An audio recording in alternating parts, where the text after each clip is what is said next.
Before I started my YouTube channel, I kept seeing all these videos saying, just start your YouTube channel now. And every time I would see one of those, I would think to myself, I can't do that. I can't just pick up a phone and start recording myself. I'll stumble over my words and I'll look like a fool.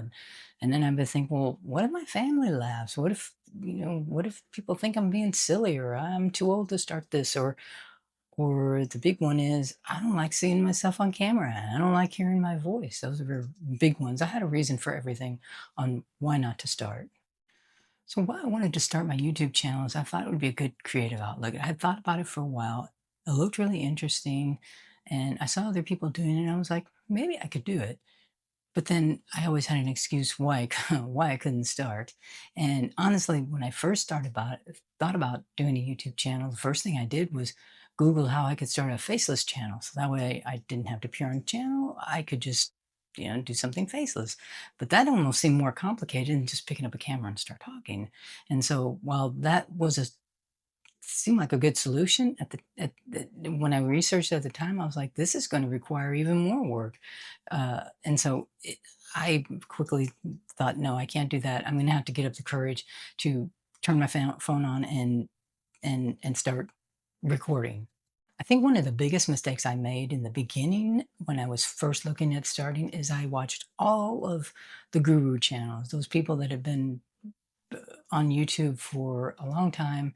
Maybe they had 100,000 subscribers, maybe they had 1,000,000 subscribers.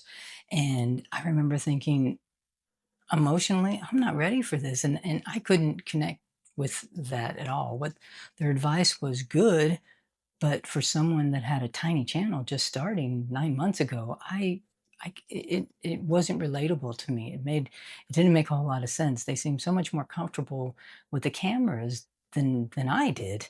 And so I learned a lot about the one thing I learned from watching those is I learned a lot about uh, equipment that I needed, which I'll leave some links in the comments on what I use, but it's pretty simple. I don't use a lot of, editing. I use the one that is the easiest to learn because I had no editing experience at all. So I think what changed for me in comparison to 9 months ago when I started my channel is, back in May of this year, I was laid off. I'm 63 years old, and I had been at the company for 10 years, and that was a big blow for me, just because of all the things that I had done to make the company what it is. Not that I was the only one that did that. There was a lot of people that had been there a long time, and they were also laid off.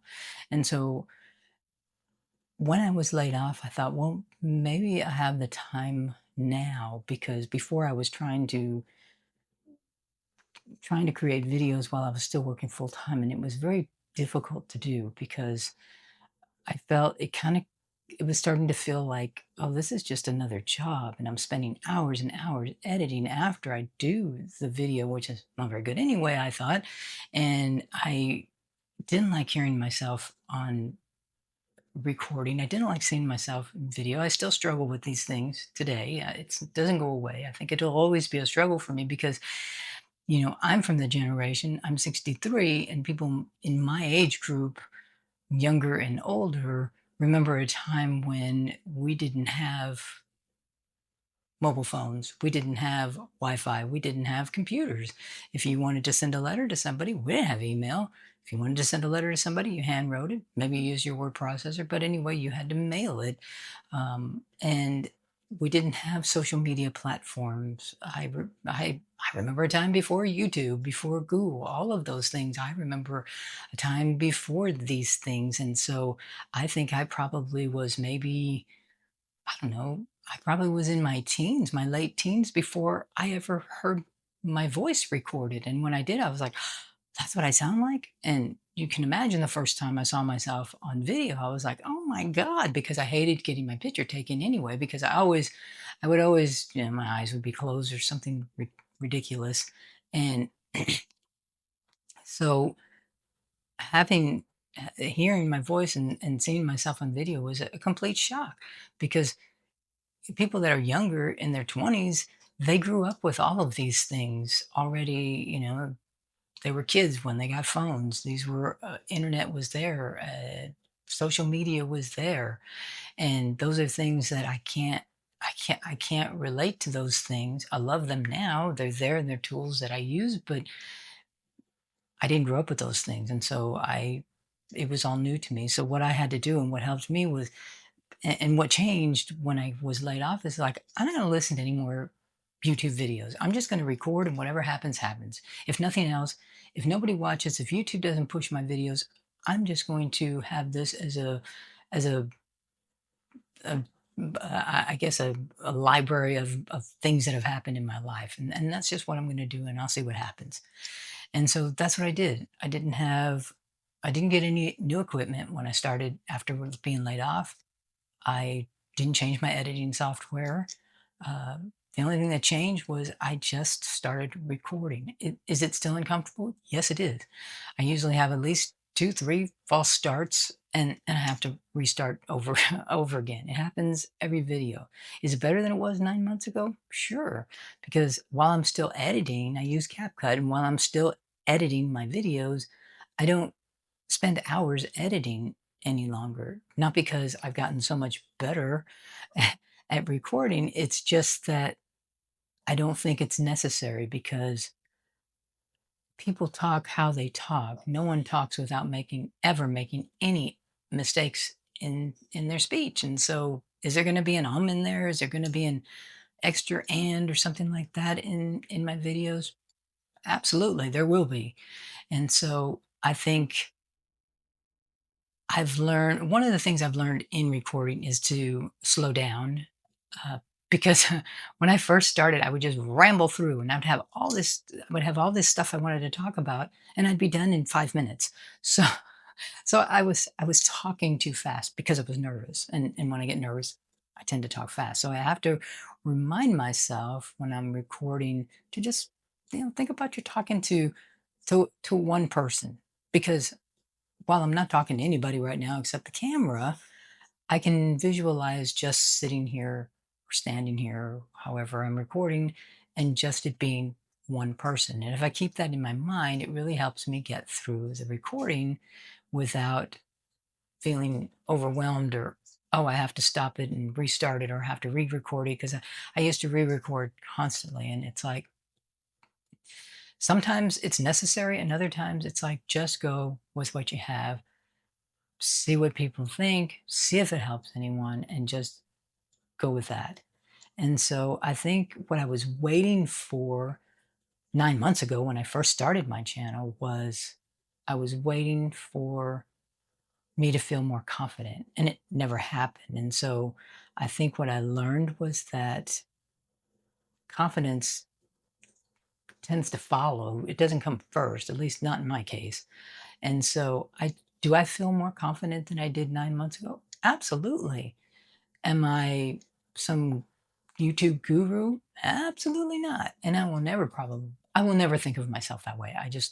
I won't, because filming and being on camera is still makes me very nervous. When I started my channel 9 months ago, I wasn't getting any views. And so I thought, well, this is good practice time, because really when you start your YouTube channel, your first several videos, YouTube doesn't really push them all that much, depending on the topic. It can happen, but depending on the topic, it doesn't get pushed as much. And so a lot of your earlier YouTube channels are really good because if nobody's really seen them, it's a great time to practice and look at them yourself after you record them, because that's what, especially people in my age group, uh, it it's pretty jarring at first when you see yourself on camera and talking. It's like, "Oh my god, is this how I appear to people?" And you get more comfortable with it and think, "You know what? No one's perfect. I'm not claiming to be perfect. No one's perfect, and nobody is going to appear perfect on camera." Are some people more comfortable with it? Absolutely. And some people more uncomfortable with it? Yes. I'm one of those people. I'm not comfortable with it. I enjoy it, but I'm not exactly comfortable with it, but I'm getting there. And the more you practice, the more comfortable you get. Not to be perfect, but you get more comfortable. So I think one of the biggest surprises for me starting my YouTube channel was that 9 months ago, imagine having 100 subscribers. And today I have, as of this recording, I have 700 subscribers, which to me is like, might as well be 7 million. I mean, it just sounds like a whole lot.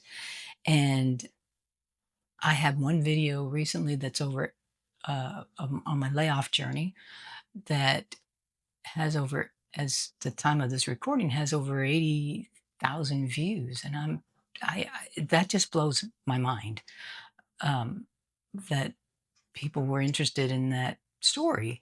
It's a true story and everything's true in it, but it just still blows my mind. And the YouTube partnership program, you there's two tiers to it, and I was just able to apply for the first one, which was just, I just couldn't believe I was even doing it. I was like, this was like a pipe dream to me 9 months ago. I never thought I would see that. And since I was laid off in May, here we are, July, and that's a fast thing to happen in such a short time. So while I'm so elated, it's a little overwhelming at the same time because I still have so much to learn, and I thought I would have a lot of time to learn. So I'm learning as I go. I'm learning on the fly, and what I learn, any tricks I learn on this series I'm starting with my YouTube channel, I will absolutely share with you in case it's something that maybe someone else wants to do. And I think one of the biggest surprises for me wasn't so much the the subscribers and the views of that video. It was more of m- people that would comment that my video helped them. And that is the whole reason I wanted to start this channel a long time ago. When I thought about it, probably a year ago, before I ever even started, it was maybe my channel could help some people. That was the whole goal of my channel, was to help people. So that to me was the biggest surprise, that people would say, hey, this really helped me. And I was like, really? Awesome. That's like the ultimate for me.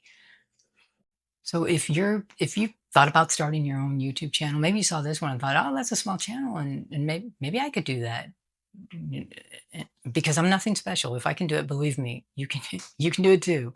And so I think one of the things I would say is, you don't have to be perfect. I was trying to be perfect and follow everything that the experienced guys were saying to do, and girls were saying to do. It didn't work for me because two reasons I think it didn't work for me. One, there was an age discrepancy. They were very comfortable with cameras and seeing themselves on videos and hearing their voices and that kind of thing. That was something that they grew up with, so they were comfortable with it. I, on the other hand, remember, landlines and not having computers, and I grew up with that. And like I said, I wasn't until I was older that I actually heard my own voice on recorded, and then seeing myself recorded was like, ah. And so I think, you don't have to have experience with equipment to start. Your phone is fine. I use my phone. I have a Pixel Pro, which I absolutely love. It does a great job recording videos, pictures, anything like that. Um, you don't have to sound like anyone else, because I don't think I sound like anyone else, not better or worse, but I just think that I everyone speaks differently. And so you can be yourself and speak how you speak. You don't have to know, you don't have to know everything and how to edit. I didn't know how to edit. I never edited anything when I started, but I had researched and found that CapCut was like the best for people that didn't know how to edit. I still use it to this day. I'm still learning on it. I don't use all of the features on it just because it's just a little too much for me. Maybe someday I'll play with it and try it out. But when I started my YouTube channel, I wasn't even worried about editing, even though I had never done it before. I thought, "Oh, I could learn that. It's technology," and even though I wasn't raised with technology, I picked it up pretty good. And so I thought I could learn to edit. I'm not worried about that. I was worried about seeing myself on camera. That was my that was my biggest fear. And the other thing I would say is practice. Practice recording yourself and listening to yourself. And because, like I said, when I first started, I was nervous and I would just ramble through, and I had a bunch of material and I'd be done in 5 minutes. Like, how could my video only be 5 minutes long? It's because I talk too fast because I was so nervous. So I'm conscious when I'm recording to make sure that I'm not talking too fast, because you'll get through your video too fast and no one will know what you were saying because you talk too fast. Even if you don't plan to upload it on YouTube or any other platform, just recording yourself and listening to yourself and hearing your voice and seeing yourself gets you accustomed to that. It kind of, I see myself when you're editing your videos, you're listening to yourself and you're seeing yourself all the time you're editing. So if you're editing a couple hours after your video, you're seeing yourself and you're hearing yourself for a couple of hours. And after a while, you kind of become desensitized and that's my voice. That's how I look on camera. That's it. It is what it is. Like it or not, that's how that's how it is. And so once you get used to that, you kind of, okay, it's not a shock anymore, I guess. So let me just end with this. If you're in your 50s, 60s, 70s, 80s, whatever age you are, and you're thinking about starting something new, whether it's YouTube or something completely different, it doesn't really matter. If it's something new, then there's going to be a fear. But don't let fear make the decision for you, because if you're afraid, then, oh, I don't want to do that. I'm too scared. I don't want to hear my voice. I don't want to see myself, or I don't want to, whatever you want to start. If you're like I said, if you're older, you want to start something, fear can dictate the outcome. And it's sad because one day you may look back at it and think, I should have taken that chance, because I almost did. I almost let fear stop me from starting my channel, or from continuing my channel. I think that's it for now. So I want to thank you for stopping by. If this video was helpful, please like, subscribe if you wish, leave me some comments, and I'll talk to you there. And I guess we will see you on the next video. Bye for now.